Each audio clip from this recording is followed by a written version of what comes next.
2 pet pairing videos in 1 week. The horror. I don't have any other ideas for filming, so we're going to be doing 2 pet pairing videos this week. Going to start with my good old trusty Auric Glow Lust. Applying that pretty generously all over my face because I didn't do my Folio Bare treatment this morning and I feel like my skin could use a bit more hydration. Usually in the morning I will do my Folio Bare treatment, and for those of you who don't know, the Bare is a little device, like a little microcurrent device from Folio. Folio is a Swedish brand which makes these really innovative skincare gadgets, tools, which use T-sonic pulsations to deliver skincare into the deeper layers of your skin, basically. And I bought the Bare last year around Black Friday. I bought it for Black Friday, and I said I was going to come back and let you know how it works. And the thing is, here's the thing, something like Bare needs to be used on the regular in order for you to see effects. Like for instance, today I didn't use it and I feel like my skin looks less plump and less hydrated than usual. And it only takes like 2 minutes. It takes like a really short amount of time every morning. But today I was like, I'm feeling a little bit lazy, so I'll just skip on that. I shouldn't have. But in order to see the difference, you also need to test with the product, without the product, and I can tell you, I definitely look less plump today. I'm taking my instant concealer from Clarins now. So after that I apply my SPF cream, which is one of my favorite products from Paula's Choice. I'm going to leave a picture of it somewhere on the screen for you because I'm too lazy to go and grab it, but it's another product which works really well to give like plumpness and luminosity to the skin. If you have very oily skin, you might not really like this, although I wouldn't consider myself someone who has like really dry skin. I do tend to oil up quite a bit during the day, and this particular moisturizer is just, my skin loves it. I'm going to take my Dior Face and Body Foundation in the shade 2N.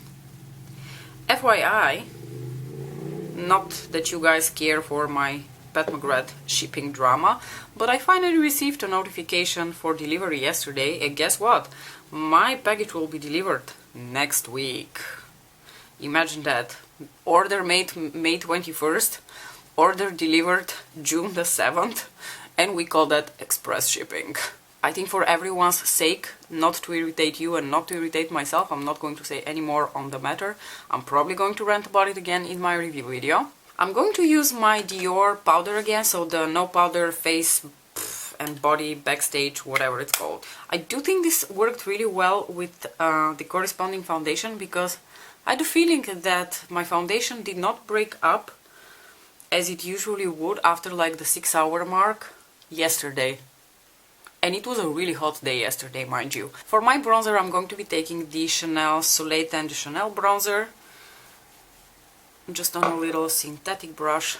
I've just really been enjoying using my cream bronzers lately, and I can not make myself go back to my powder bronzers. Don't get me wrong, I enjoy my powder bronzers, and a lot of them have very beautiful formulas to them, like very luminous, not matte, dry looking finishes, and yet, given the choice, especially now in the summer, I will opt for my cream bronzers, cream blushes. There is something about the summer which makes me bust out all of my cream products, even more than I normally would. Speaking of favorite liquid blushes, I'm going to take this one from Suku. This is a liquid blush from a summer collection that they released a couple of years ago. It is an absolutely gorgeous coral color, as you can see here. Very nice formula. One of the reasons I am not tempted to buy the more like coral blushes from both Pat McGrath and Lisa Eldridge, because I still have quite a bit from this one and I really enjoy it, so I don't really see the reason to buy another one. Suki is one of those brands that once again became pretty unavailable to us, because we used to be able to buy that from Selfridges, But now, of course, since Selfridges is in the UK, due to Brexit, there are additional customs and taxes. I'm not even sure they ship to the EU anymore. I think last I checked, they even said they would not ship to the EU at all. But I'm not completely sure, don't quote me on it. I might be inventing that. Since I'm gonna go for sort of like a pink gold look on my eyes, I think I need to match with my highlighter. So I'm going to take the Divine Rose highlighter from Pat McGrath.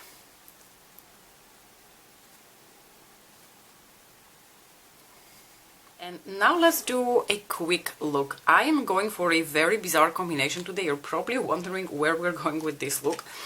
But I'm going to be combining the Subliminal palette and the Ritualistic Rose Quad, and we shall see what happens.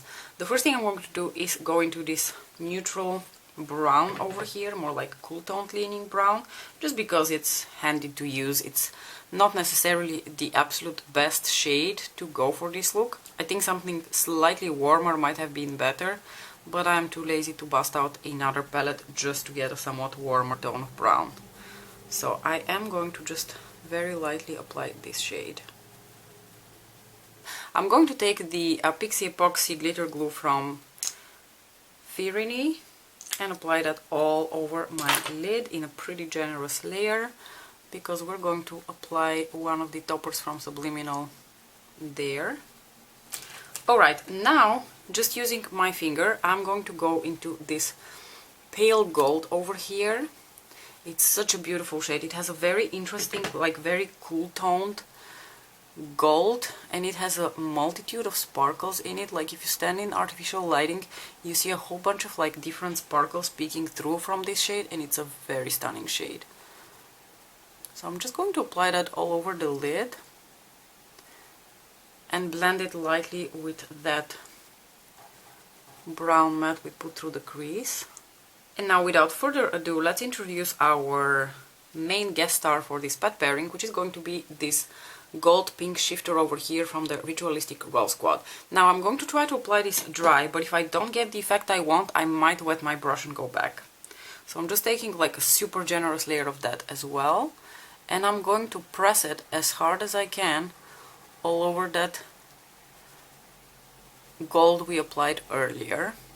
I feel like I could get a bit more out of this. I'm going to take it on a brush, spritz my brush with Fix Plus, and apply that over top of the gold from the Subliminal palette. And again, press, don't swipe, because this shade is quite flaky and quite chunky, and you're going to get glitter fallout all over your face if you're not careful. Spritz, press. In my inner corners, I'm just going to take this champagne shade over here, and in fact I'm going to also take this lightly under the brow bone arch over here.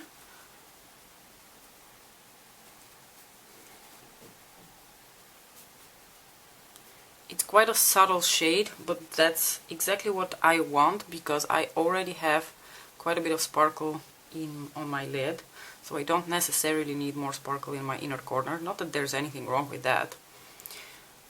And just taking whatever is left on the brush to like very, very lightly highlight here. I've been enjoying that lately a lot with these more satin type shades. And now to the truly exciting part of this video. Do I still remember how to do winged liner? Some days I think I do, and some days I think I don't. I'm going to use the black eyeshadow from the Subliminal palette for that, and a little wing eyeliner brush. This one is from Zoeva.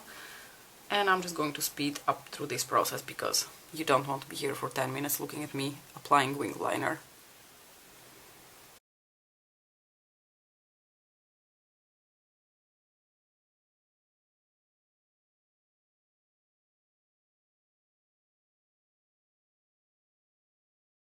Just to finish off this look, I'm going to take this pencil from Urban Decay. It's in the shade Muse. It's basically like a brown shade that I want to apply here in my waterline.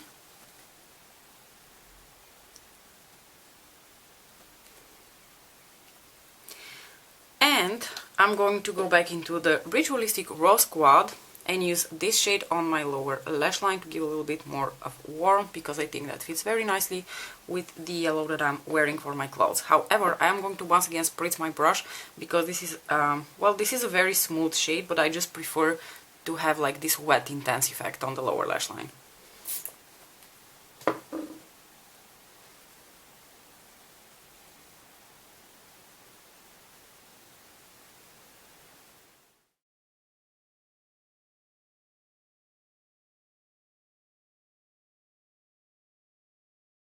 Since I consider the eyes to be a relatively soft look, I thought I could go for a little bit of contrast on the lips. So I have applied two lipsticks. The first one is one of my favorites. It's the shade Pink Ultraness from Pat McGrath. It's one of her cream lipsticks. What were these called again? The Luxe Trance. And over top of that, I applied a really outrageous lipstick from Urban Decay. It's the shade Big Bang, which is basically a hot pink infused with a bunch of like pink glitters in it. And I remember when I was doing my lipstick collection video, I mentioned that I use this lipstick whenever the occasion calls for looking like a glitter Barbie, and then Alice asked me in the comments, does that ever happen? Like, when is the occasion for that? And you know what? It turns out the occasion is today. So over top of Pink Ultraness, especially towards the center of my lips, I applied a little bit of Big Bang for some like extra sparkle, and I feel like the two worked really well together. Big Bang is a little bit subdued due to the base color of Pink Ultraness, but it still gives a little bit more like shine and liveliness to the lips, and overall I quite enjoy how this look turned out. So, I hope you did too. Let me know what you thought about it in the comment section below. And this time I really hope that the next video we're going to see each other is going to be my first impressions of the new Pat McGrath video. You never know. Fingers crossed. Say a prayer. Let's worship the sun and like all the deities that we can think of, or at least I will. Thanks so much for watching. I'll see you in my next video. Bye!